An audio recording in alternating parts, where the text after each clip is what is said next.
Kezia Noble, welcome to the show. Welcome to World's Best. Hello, thank you for having me. Kezia, what are you the best in the world at?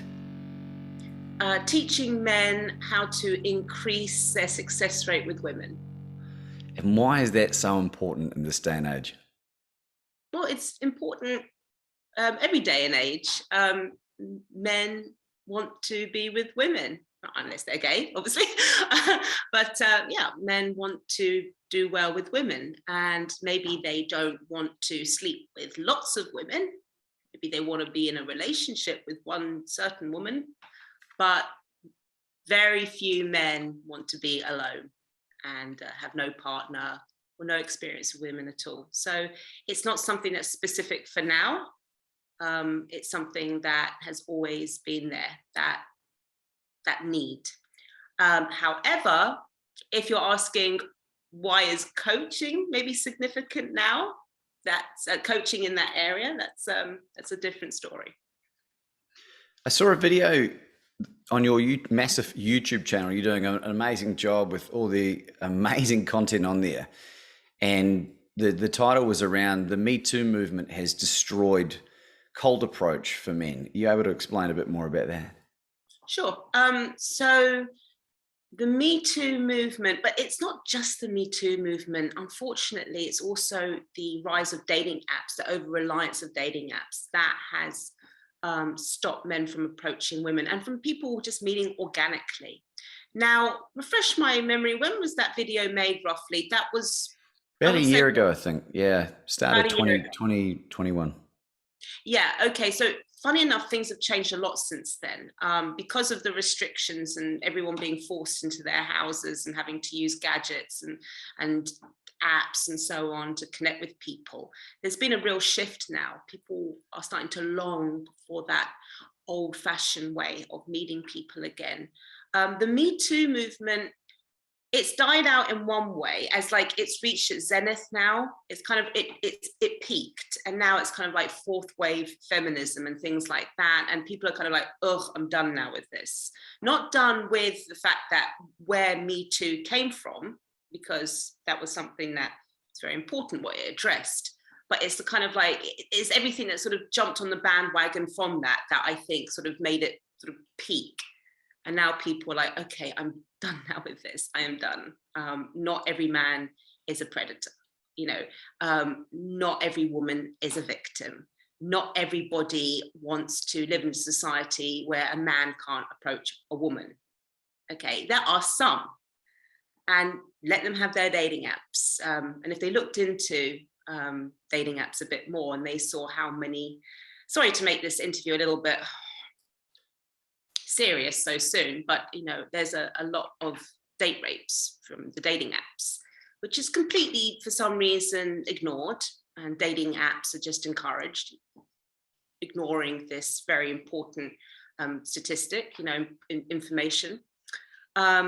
So to answer your question, I think that it's starting to change. As I said, people are starting to want to approach and learn how to meet people through the old-fashioned way and have that face-to-face connection, because they're kind of getting sick of the dating apps and they're getting sick of being alone, because that's what happens. If people are not allowed to approach and talk to each other, then you decrease your opportunities and chances of meeting someone and being with someone. And as a lot of people know, the dating apps, even though they are marketed as a shortcut to meeting someone, they are anything but. They are massive time wasters. They absorb, they suck time.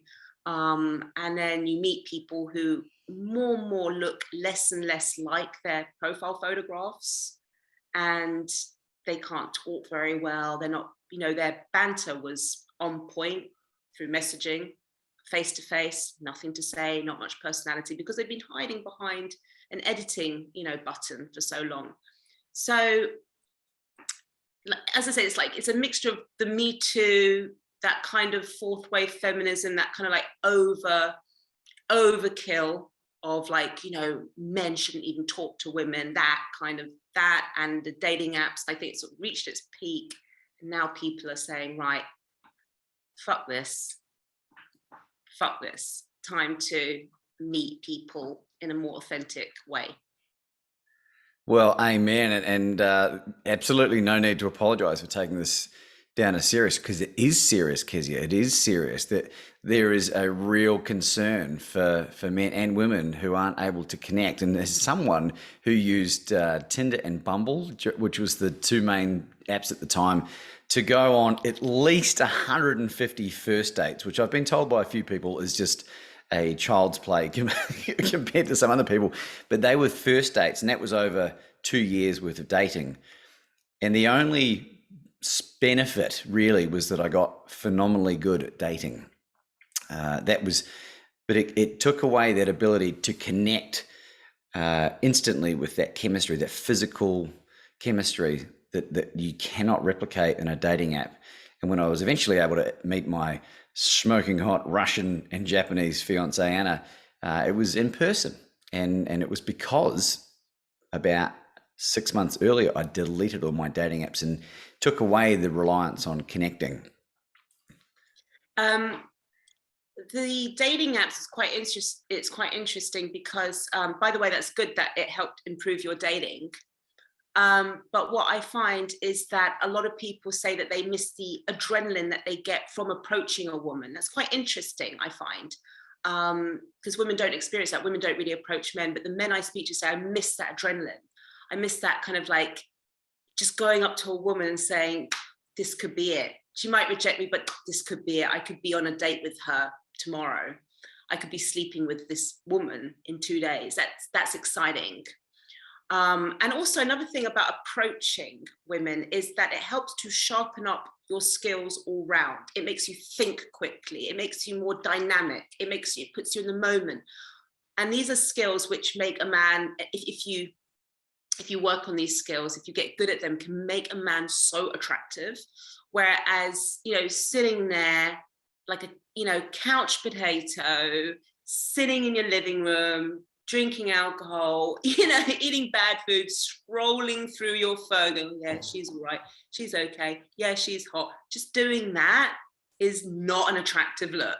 That's why I don't use dating apps, because I just have this idea that, first of all, I'm being vomited out by an algorithm to somebody else, and he's being vomited out to me.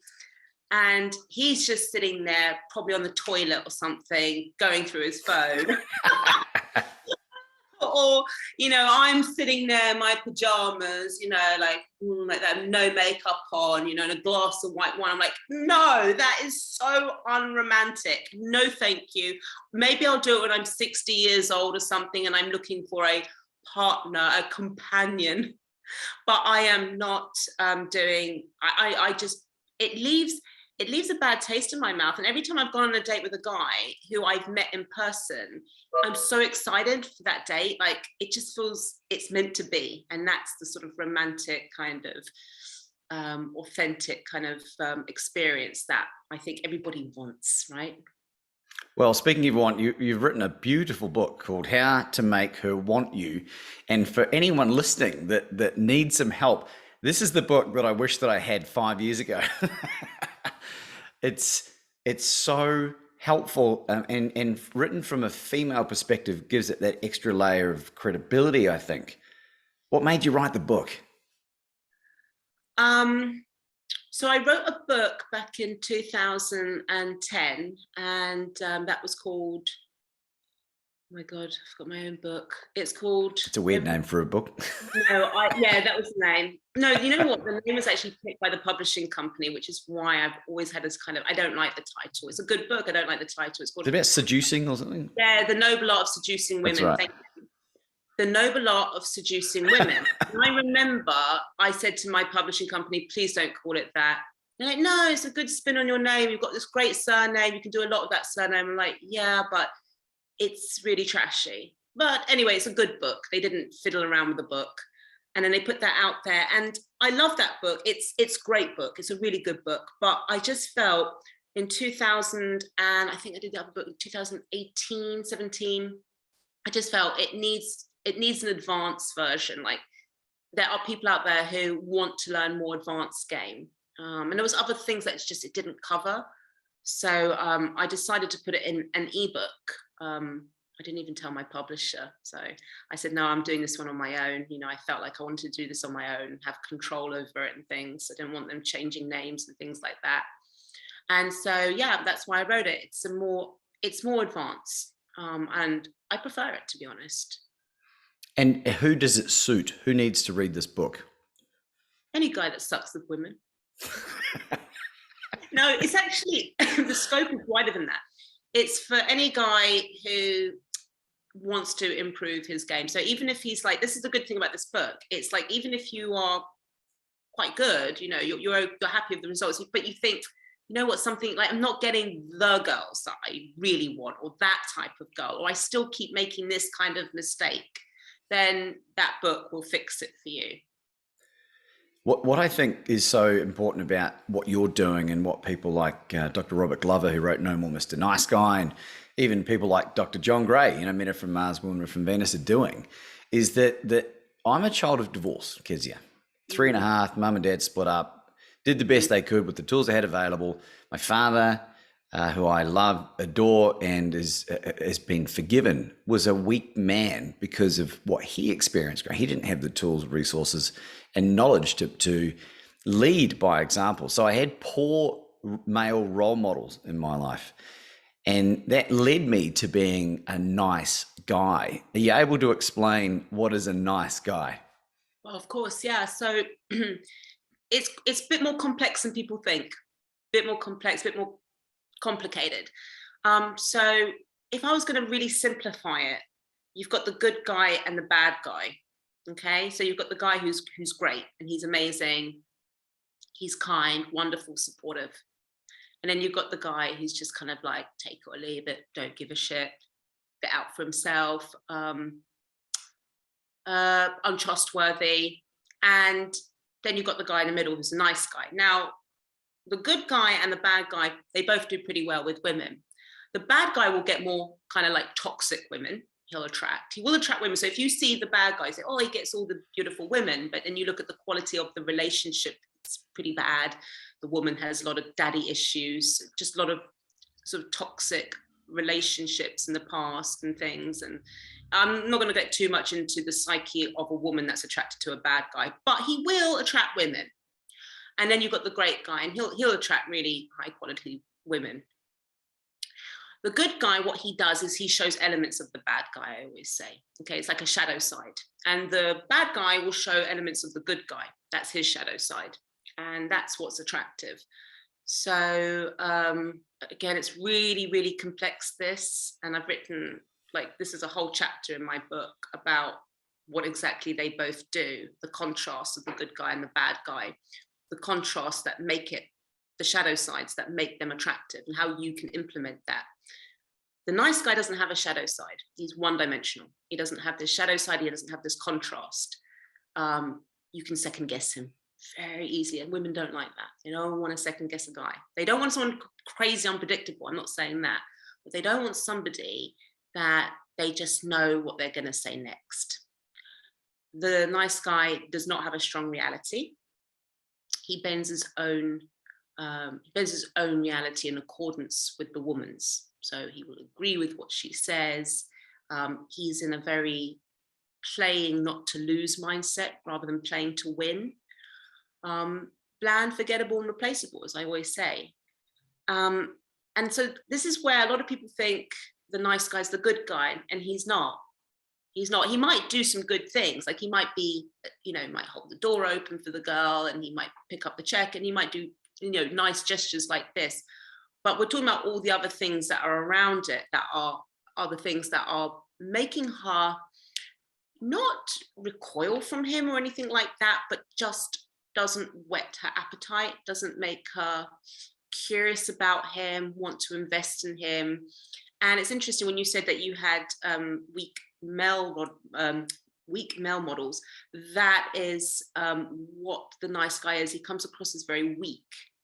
So you can be a kind, thoughtful, caring man, and you don't have to come across weak. They're not exclusive to one another. So that's the nice guy. You've seen him about, and what the nice guy does is he thinks that this is a really clever plan. he thinks he'll get her by going under the radar. You know, like she'll eventually go, you know what, he's such a nice guy, I'll sleep with him. You know what, I've realized he's not like the other guys. He's so nice, I'm gonna sleep with him. Said no one ever. Exactly.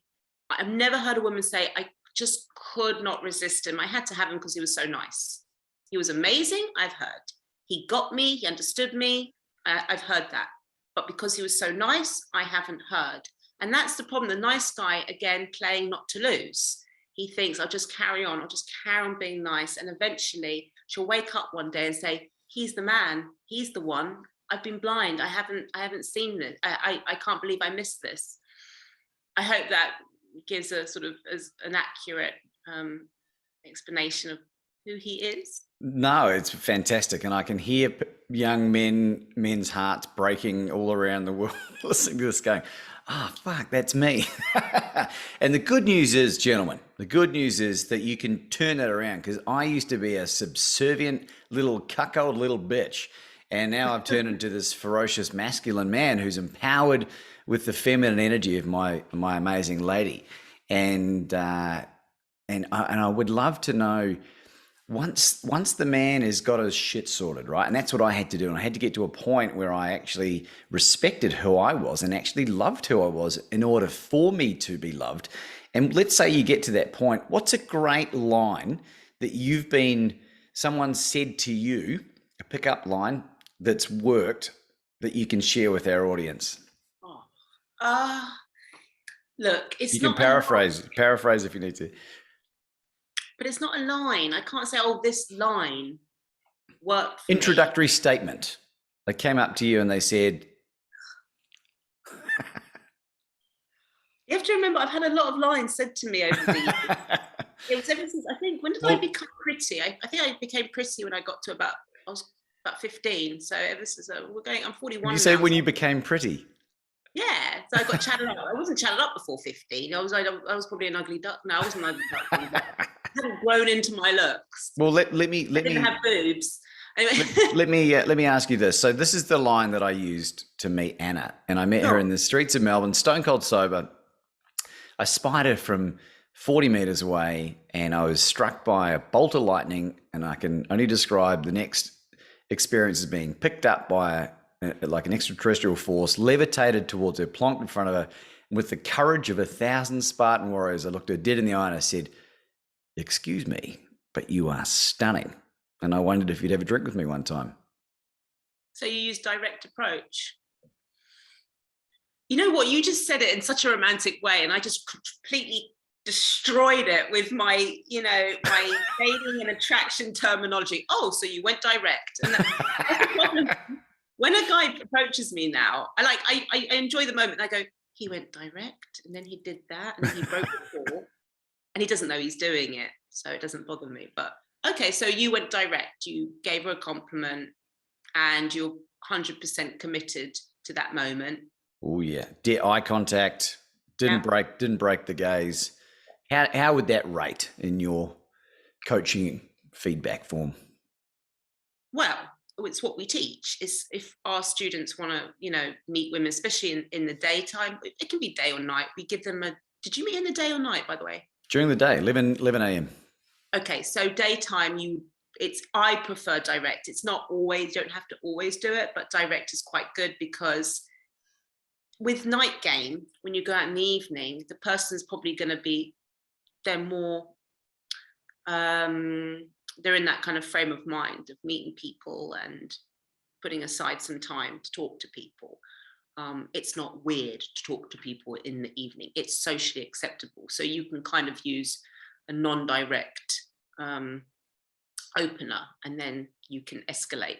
But with the daytime, it's kind of like someone's approaching you in a day.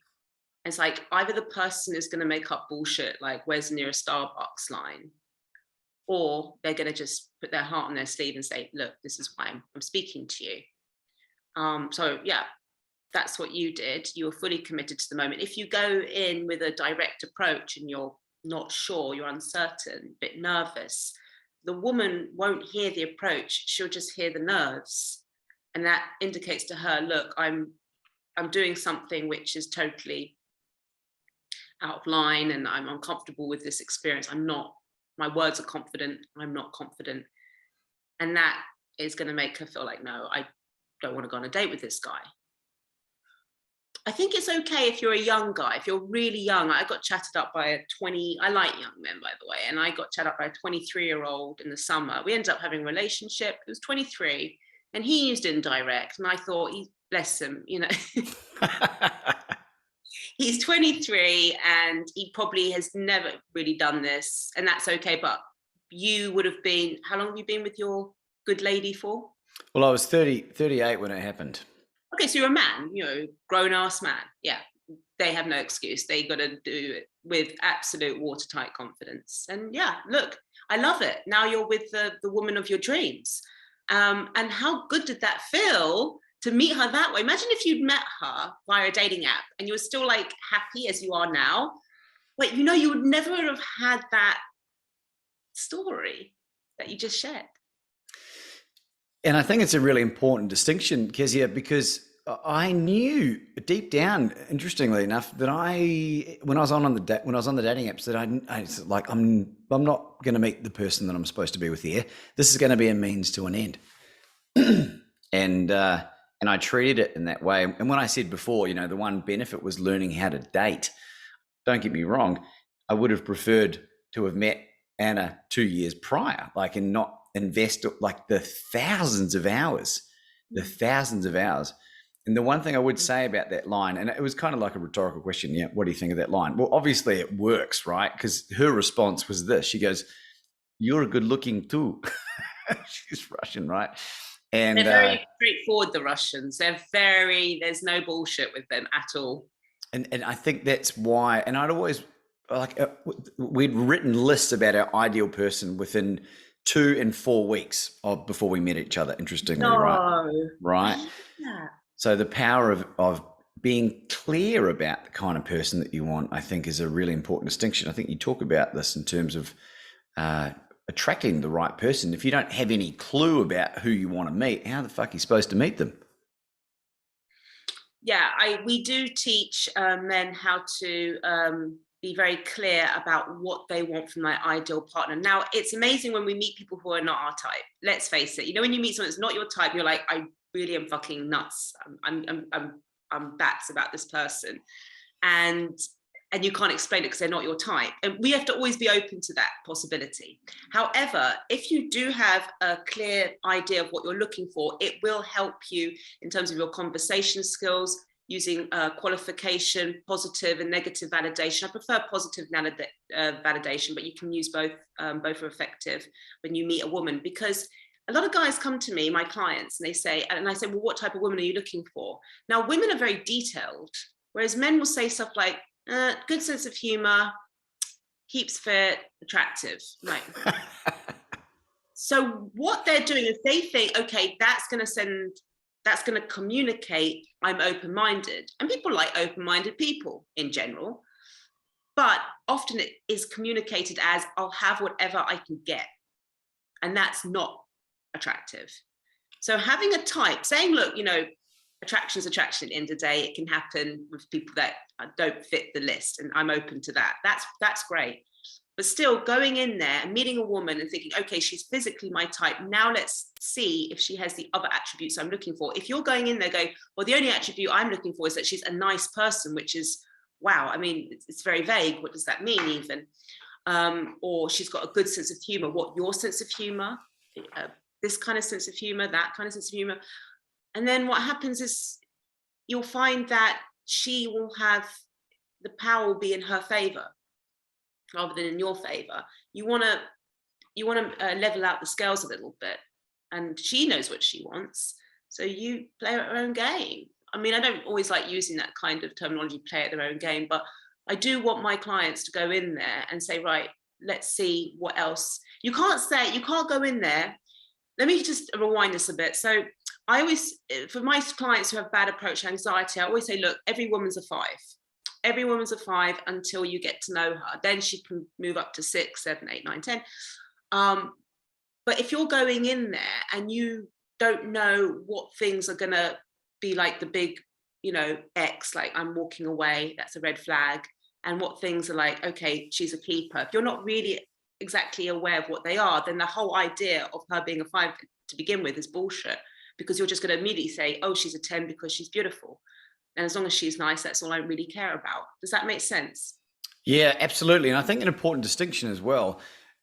In my journey of sobriety, Kezia, I became a lot more dialed into my intuition, and the interestingly, the quality of the women that I was dating as I transitioned to being sober in 2016. And I went from dating drinking to dating sober, and I went probably on more than 100 of those dates stone cold sober. That in itself is a really interesting experience. Speed dating sober is a very interesting experience because I was forced to confront my reality. And so it leveled me up at a pace far faster than I was used to. And what I wanted to ask you about is, Anna, when she's not with me, will get approached occasionally, or more than occasionally, by guys that think she's attractive. And she is, I'm not just saying it because she's my lady, she's stunning, right? She's a 10 inside and out, yo.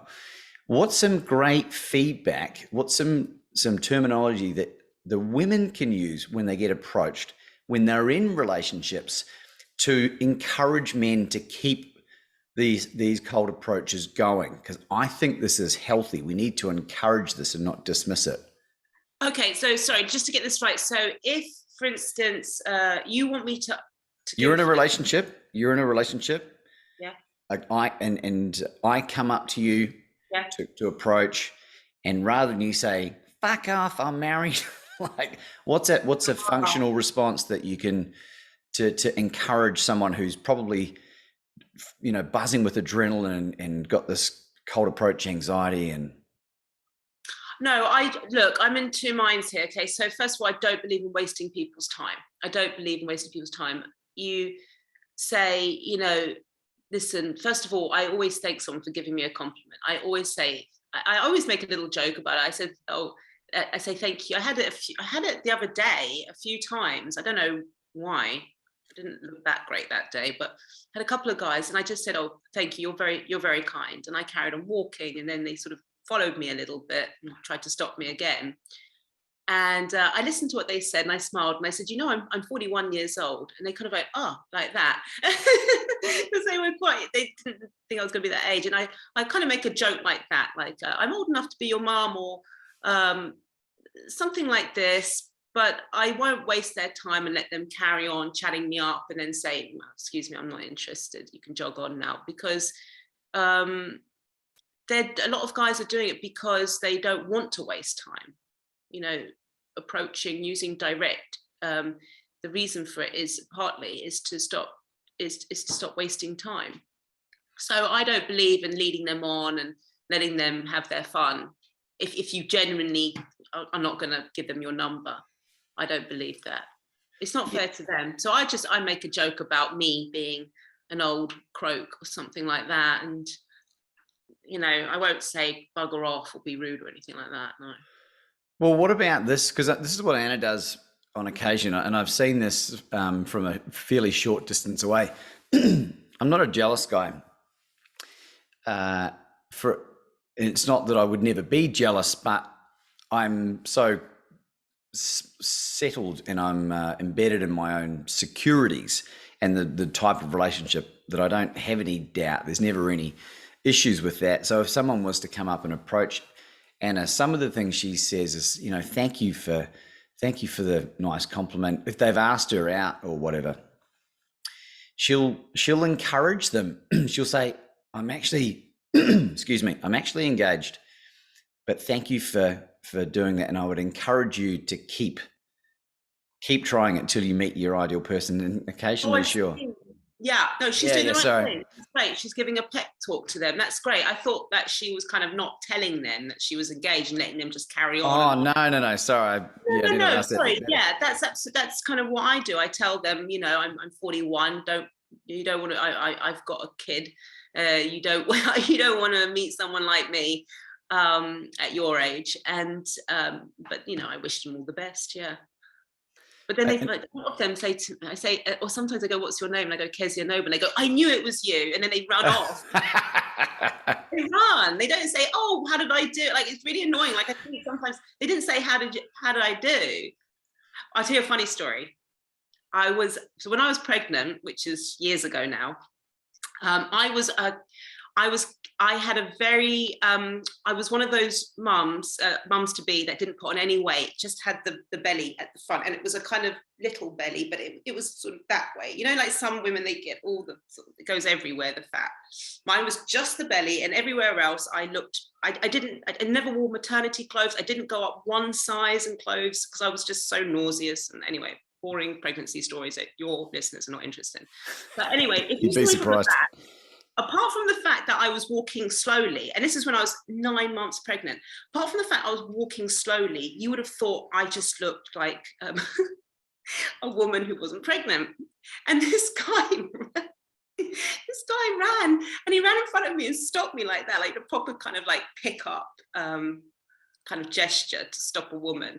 And he was very nice. He must have been about 21 or something. He stopped me and he goes, "Hey, I just wanted to say, I think you're really stunning." And in his eyes just went to my belly. And I just said, "Thanks." And I walked off, and I looked back, and he was still in that position. He was like, "Oh my God, I wasn't expecting that." That was very funny. What are your thoughts on men giving women genuine compliments about how they look with no sexual intent? Like, let's say me in a committed relationship, if I pay someone a compliment, a female a compliment, what are your thoughts on that? In what respect? You mean like the fact that you are with someone? Do I think that's appropriate, or just in like? Yes, it's like let's say we're at the supermarket and we're at the checkout, and there's a young checkout chick there. Forgive the terminology for those that aren't used to that. And let's say like she's got a really amazing nails, and it's like do you know what? You got really amazing nails. Like no. Fine. No, oh God, no. Look, it depends on your relationship and what your partner finds appropriate and not. Obviously, there are some women out there who are mad jealous at anything that their partners do or say. So, no, I think it's fine. I don't know. Wouldn't even give it a second thought. Something like that. Yeah, and I think it is fine too, but you have to be prepared to be on the other end of it. You have to let your female partner do the same thing and see how that makes you feel. And that's the way I always put myself in the position of how would I feel if Anna did that? And I think, what are your thoughts on that as a technique to keep things level? Oh no, yeah. Oh, as a technique to keep things kind of like.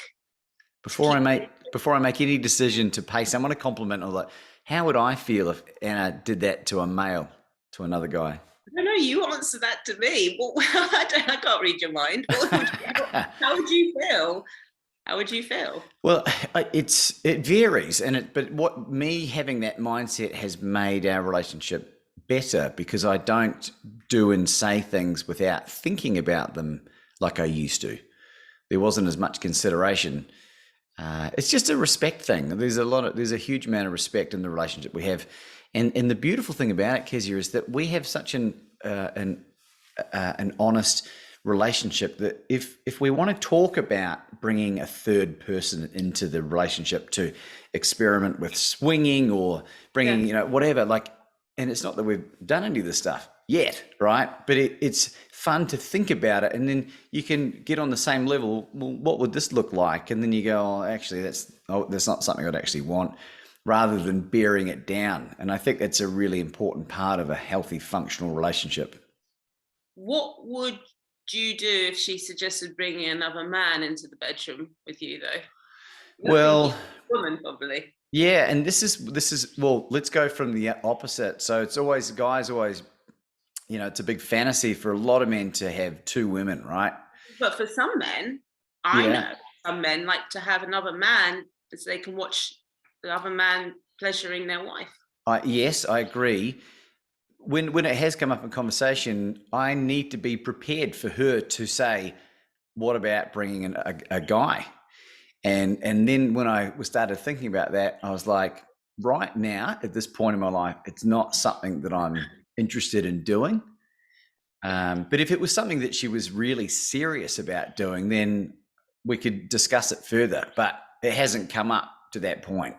So you have to be open to all of the fantasies and the dreams and the ideas of, in order to, if you're making a commitment to remain in a monogamous relationship, then you need to, be open to how you can spice things up if it gets a little bit dull, Of course, yeah. I mean, look, to be honest, I've been with my fair share of guys. We won't go any further than that. But in terms of relationships, I've had 3. I've only had 3 long-term relationships.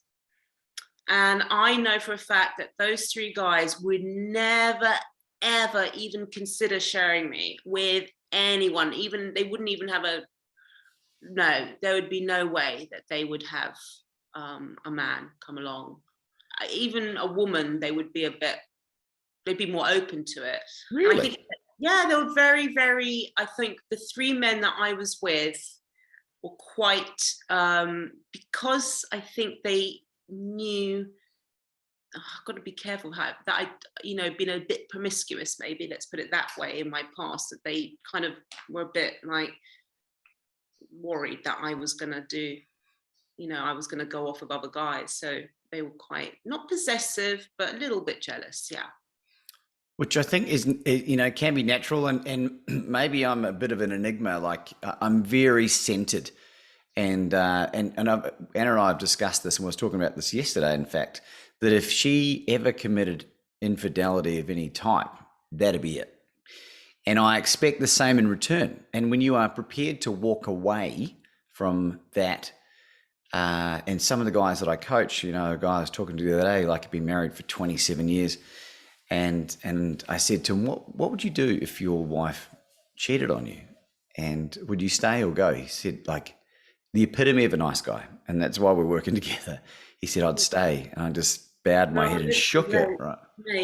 Mate, on a level here, I can't tell you how people, look at me. I'm like, for those who can't see, she's got a head in her hands. Okay, let me look. She'll never listen to this. And she's kind of a friend, not really, but she'll never listen to this. But she really was punching above her weight. She ended up, this girl, she's a size 20. Wow. She's got medieval teeth. She's a nice girl. Don't get me wrong. She's a nice girl. She's all right. She's a sweet girl. And she's married a guy, and he's a multi-millionaire in crypto. He's not great looking, but he's okay. He is quite good looking, slim and stuff. But he's like, think about it. This guy's a millionaire, and that means already, and quite good looking. That means he already can have his pick, straight away. And she can't. And I remember there was one evening, and they were engaged, and we all went to meet. They had a party at the house, and we all went to the house, and there was a kind of joke thing there where someone said, if you had a choice between sleeping with whoever you lost your virginity to, or sleeping with Kezia, and losing your virginity to Kezia, who would you pick? And all the guys said, yeah, Kezia. I would have rather lost my virginity to Kezia. Now, the guy hadn't lost his virginity to this woman, okay? So that wasn't like the problem. And she just stormed off. And I remember him like almost crying and running after her and panicking. And I was like, oh my God, like, do you know your value? And the whole party had to be stopped, everyone leave. And I was like, you should have just turned around and say, how dare you fucking behave yourself like that? How dare you? It was a fucking game. You could have said to me privately after, look, I wasn't very comfortable with that. But to storm off, shut the door. She was drunk, drunk mess, and him running like that. Oh my God, what if she calls off the engagement? You'll find another woman, she's like 20 stone. And I see so many guys and women doing it, but men especially, which I've noticed, they are absolutely shitting themselves the idea that their 20 stone wife might leave, or their 20 stone girlfriend, or their girlfriend who adds no value to their life at all, who lives off them, is going to walk out. Like, do you not understand the power that you have, your leverage? They're not aware of their leverage. If you said to that woman, you know what, there's the door, bye, darling, she will be begging to come back because she can't afford to live anywhere. She can't do her stupid online crap and live in that address that you provided for her. No, I'm telling you, you wouldn't believe how much I've seen this. And I'm sorry, I know that I'm sounding like some crazy person on a monologue rant here, but I don't understand it. How have men allowed themselves? Why do they not see their leverage? I understand if the guy was like living with the woman and she was paying for everything, or this woman was like a fucking 10, you know, like she was like, he will never get a woman that looks like that ever again. I kind of there maybe get it a little bit that he'd be concerned if it was breaking up the relationship. But these men who allow these women to hold, what's it called, hold the cards, call the shots, you're like, but she has no leverage. She's fucked without you. And that's my end of my rant. I should be on Fox News this night, shouldn't I? Tucker Carlson coming up next. Now, what do you think of what I said? I'd love to hear your opinion on that. Well, like if we're being totally frank and honest, which is what I love about podcasting and being able to use this platform, I couldn't agree with you anymore. It's really unattractive. It's unattractive from functional, beautiful women to see a man like that. The women that the men actually want don't find that behavior attractive. And what I've found has helped me a lot, Kezia, is I look at everything through an evolutionary lens. I look at my diet and my nutrition through an I look at moving through an evolutionary lens. I look at procreation and dating through an evolutionary lens. Like, we are hardwired as men to look for heterosexual men to look for the healthiest mate possible to procreate. You can't deny that stuff, right? So can I just stop you there and challenge you? Sure. Okay, you're looking for healthy women that you can procreate with, yes? So why are so many men marrying big fat women who are not going to be healthy, who aren't going to procreate so easily? Because we all know that, you know, if you are obese, it's harder for you to have a baby. So I don't understand the logic in that. Okay, so I'm going to go a bit deep here. Here's my theory. This is just my thoughts on this, right? And I'm sure other people would agree and maybe some would disagree. What has happened to modern society? We have allowed ourselves to be numbed out by improper nutrition, by excessive drugs and alcohol and the other like bullshit behaviors that exist. And we've lost our innate intuition. We've lost our ability to rely on our natural instincts. When you're playing Xbox till 2 a.m. and drinking 2 bottles of wine or whatever you're doing as a man, how the fuck are you going to be able to connect with someone at a real emotional level or an intuitive level? And I think that's really important. A lot of the coaching I do starts with nutrition as well. Like, get your body right, you'll naturally start looking healthy. You'll become way more attractive to the opposite sex in whatever you do, and base it on that and see how you go. Come take 2 of those and call me in the morning. Okay, that's interesting. I think there's a lot of things. I think that's one of them. But going back to, you know, this, I think that one of your biggest strengths, guys, what you can use, and even if it's just a bluff, is to say, there's the door. And I've used that myself on a couple of sort of small relationships, not long term, where the guy's like, oh, I don't like where this is going. There's the door. Bye. I wish you all the best. And suddenly, boom, oh my God, she means it, or he means it, whatever it is. It's a very, very powerful thing to do. It's very powerful to just say, you know what, you're right. There's the door. I wish you all the best. It's been wonderful. You're probably right. It's probably just doing that. All the power comes back to you. People don't do it enough. If someone says that they're thinking about leaving, I don't mean like if you're in a really long, serious relationship where you've done something wrong or there's some sort of something that can be fixed. I'm talking about the other person sort of testing you a bit. Oh, you know, I've been thinking, I'm not sure if I want this. First thing you do with them, you're probably right. Go with your instinct. Always go with your instinct. That's what I say. And if that's your instinct telling you to do that, there's the door. They will come running back, because people are attracted to people who don't need them and have other options. If you start saying, hey, don't leave me, I'm great, our relationship's great, what can we do to solve this? That says, I have no other options. I need you. If you say to someone, there's a door, and you do it in a really, like, there's a door, get out, I never want to see you again. No, that's stupid. That's doing the same thing as saying, I need you. But actually saying, I think you're right. I think you'd be better off without me. I think you'd have a nice life, with someone else. There's a door. And I wish you all the best. Take care. That says to them, I have other options. You go do you do you, I do me. And there's no hard feelings. Watch them do a U-turn, knock, knock, knock, come back through that door within a day. Yeah, I mean, and it's a really great point, because you think about a sales environment, the strongest negotiation position is someone that's prepared to walk away, right? It's the same with relationships.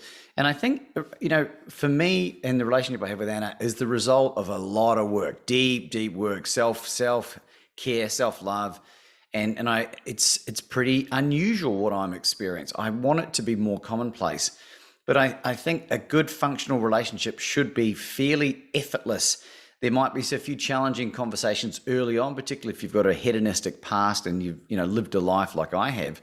But the premise with Anna and I was this: you can ask me anything you want as long as you're happy to hear the answer. That was the commitment that I made. And she took me up on that early on. And as things organically came out, there was some confronting things. I've lived a life, But what it did, it set this really amazing foundation of trust, so that now there was an implicit level of trust.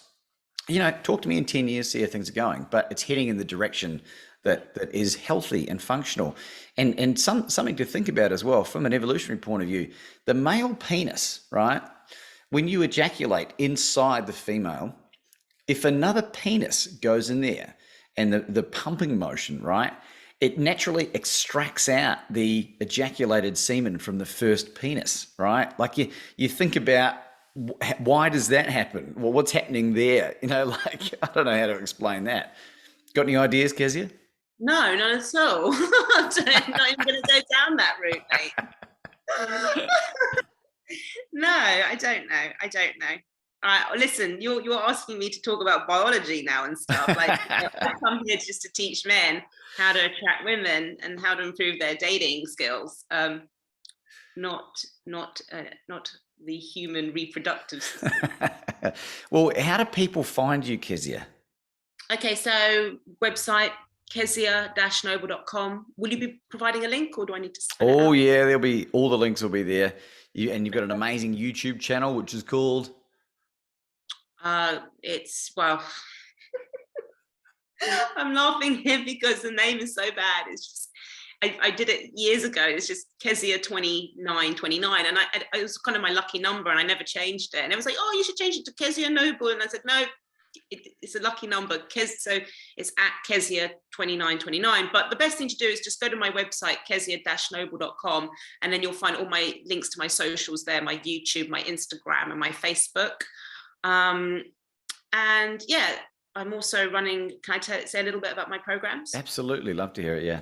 So I've got my 7-day mastery program here in London, which is a 7-day full immersion program.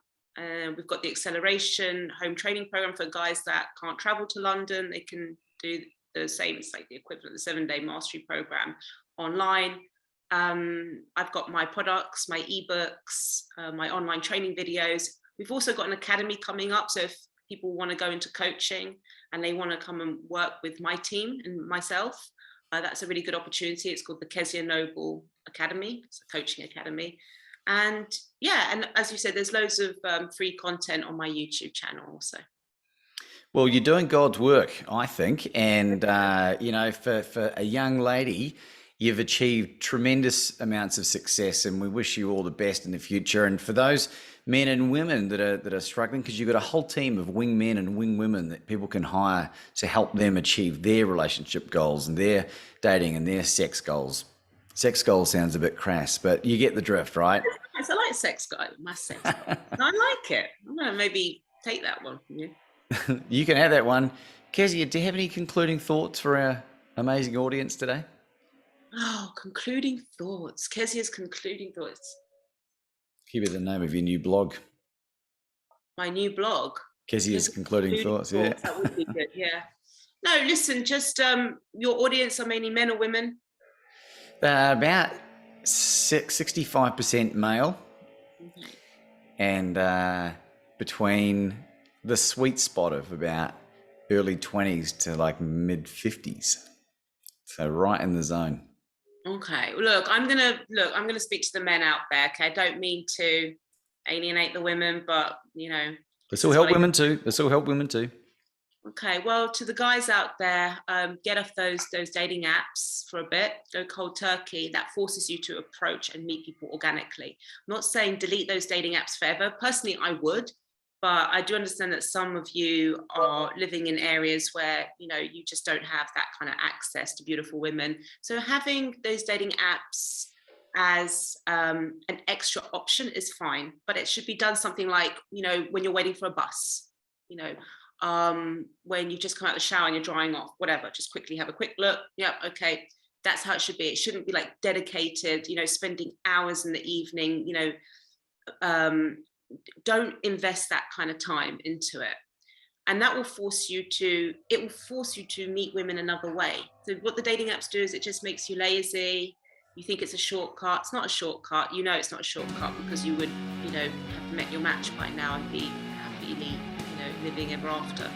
So yeah, try and ditch those for a bit. It will force you to go approach women. It will force you to help with your conversation skills, your flirting skills, your general confidence and escalation skills too. Okay, that's my final thoughts.